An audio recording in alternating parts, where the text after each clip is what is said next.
Controversial businessman, Brown Mogotsi, should I say, then survives an attempt on his life after his car was riddled with bullets in Vosloorus last night. Linda Mnisi is on the scene for us on that case, and so we'll try and get you that in a moment. Plus, Crime Intelligence head Dumisani Kumalo continues his testimony at the Matlanga Commission of Inquiry. Iman Repeti, Zianda Ngobo, both have the latest on that one for us. Plus, heading out to Cape Town, the Parliament's ad hoc committee probing alleged SAPS infiltration resumes. Deputy Police Minister Paul Libushielo takes the stand. Zoleka Kodashe is in Parliament for us to get us the latest on that story. But let's start off in the east of Johannesburg, because there's been an attempt on controversial businessman Brown Mogotsi's life. Police have confirmed Mogotsi's car was shot at multiple times last night in Vosloorus. He survived the attack. Sources have also told Newzroom Afrika that Mogotsi, who's alleged to be an associate of suspended Police Minister Senzo Mkhunu, was traveling with one other person. Police are in possession of his car, but his whereabouts are unknown. Linda Mnisi joining us now live from Vosloorus Police Station with regards to this story. Linda, won't you just share what else we may know as we show visuals of that vehicle as it had been hailed with bullets?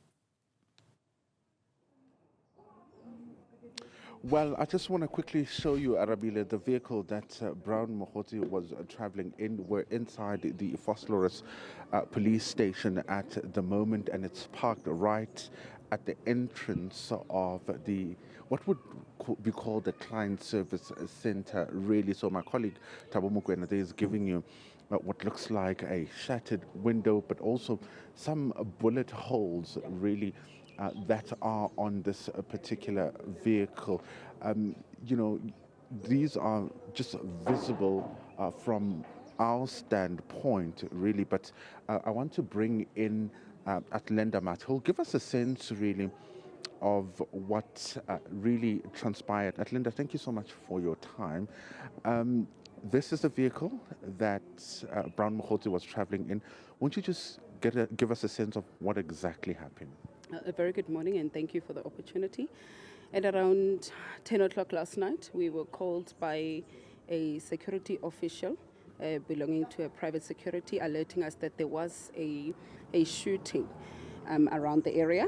We immediately dispatched a team of police officers, and upon arrival, we did find the security official together with Mr. Brown Mogotsi, who alleges that there was a shooting. There was another car, a white bakkie. He does not know the make, where those individuals started shooting at his vehicle while he was allegedly inside. So we then encouraged him to open a case. He alleges that he was traumatized at the time. He did not feel safe. So he has promised us that at around 8 o'clock this morning, he will present himself to the Vosloorus police station to open a case formally. But we are investigating a case of attempted murder for now as the SAPS. We have seized the vehicle, as you can see. At that time last night, at around, when we got the report at around 10 o'clock, we did dispatch a team of forensic experts just to gather all physical evidence that will be able to assist us to solve this particular case and to assist us to determine what actually happened here. So we can confirm that our local criminal records center did attend to the scene. Our forensic experts, your fingerprint experts, and so on, your ballistic experts, they did attend to the scene, and we are investigating a case of attempted murder. So for now, I'm told by the acting station commander that Mr. Brown Mogotsi did promise to avail himself at the police station at around 8 o'clock to open a case so that we can formally take his statement. We are still waiting for him, and we are hoping that he will present himself because now it's past 8 o'clock and he has still not arrived. Is it clear in terms of where exactly he was going or coming from? Do you know those details? Well, at this stage, because we are still waiting for Mr. Brown Mogotsi, it's not yet clear where he was coming from and where he was going. So those are some of the details that we would like to, collect and gather from him, so that we are able then to take down a formal statement and investigate the case further. Obviously, because this was a shooting, one would expect that there are exhibits that may have been collected from the scene, like bullet casings, which will assist in really determining, the crime itself. Talk to us about some of those exhibits that were picked up from the scene, which will give police really an idea of what exactly happened here. Look, obviously, we wouldn't want to educate criminals on how we conduct our investigation. So all I can confirm is that we have gathered all physical evidence, material that was at the scene that will assist us to solve this case.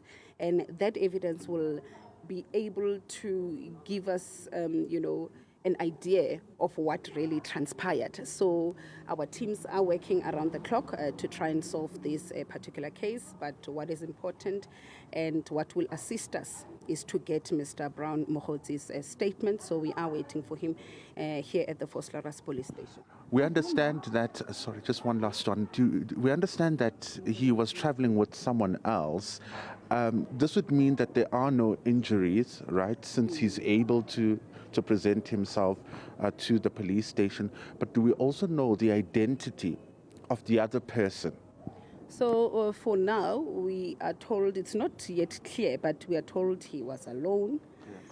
Or he might have been with another individual. So those are some of the facts that we need to verify. Was Mr. Brown Mogotsi alone? Was he traveling with another individual?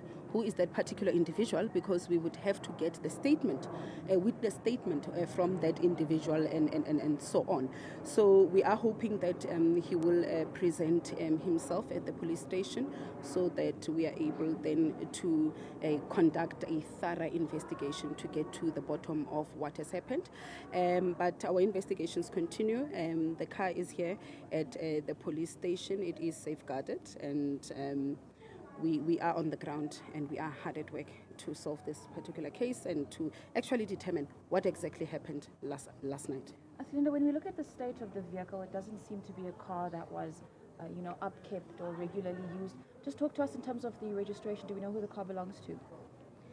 Yes, we have already ascertained and determined who the car belongs to, but that's for police investigations. We do know who the car belongs to. But does it belong to Brown? Well, I can't confirm that for now. We know who the car belongs to. It has been circulated, and that is for our investigators then to investigate further as to where this car was coming from and where it was going. Do you suspect any foul play here? Well, we are still investigating. We are investigating a case of attempted murder, and I will leave it at that. All right, so that is Athlenda Mathe Arabile talking to us about, the events that happened last night. It's clearly very sketchy at the moment, and there are no really tangible details, but you would have heard that question about the upkeep of the vehicle, and I just want to draw your attention. I mean, if you look at the vehicle and the tires and just how worn out they are, which really brings about a question around whether or not this vehicle was used regularly and really the upkeep of this particular vehicle. I just also want to bring you to the side. I mean, you look at the condition of the vehicle itself, and I know Athlenda says it's not yet clear really what could have possibly transpired, but just from a naked eye, with really no expertise into criminal investigations or even crime scene investigations, one would look at this vehicle and try to really establish whether or not, there was any other person in this particular vehicle or not. And this is one of the things that they are trying to establish. We're warned really not to touch anything. But also, if you look at this side and the state of the tires from this particular angle, one wonders who, number one, this vehicle belongs to and whether or not it was used on a regular basis. It seems at this point that police really do know who the owner of the vehicle is, and they don't want to tell us or even confirm that this vehicle belongs to Brown Mogotsi. And I was asking that specific question around some of the exhibits that were collected from the scene, because if you look at the windscreen there, I mean, I'm not, a forensics expert or a ballistics expert, but looking at that, I wondered in my head, what object would that be that would, cause such damage? Could it be a bullet, or could it have been something else? But, the police are saying they're investigating, trying to really establish the circumstances around this shooting. There was another vehicle, according to the preliminary information that the police have and have received. There was another vehicle. It's a van. He couldn't tell what kind of make it is, and that's when the shooting happened in the vicinity of Vosloorus, which basically is the jurisdiction of this police station. So this vehicle has been seized and will be part of the ongoing investigations to determine what exactly happened. There is what seems to also be a box of whatever meal that was perhaps being had in the vehicle, but of course we're only limited to where we're standing, so we are not allowed to touch anything, because of course it's still a matter that is under investigation. So at a later stage then, we're hoping that Brown Mogotsi will present himself, because according to the police, he indicated that he would come at around 8 o'clock to give a full statement, about what exactly happened here. So the police, the acting station commander, has told Athlenda Mathe, who is the SAPS spokesperson, that he promised that around 8 o'clock he will come and give a statement.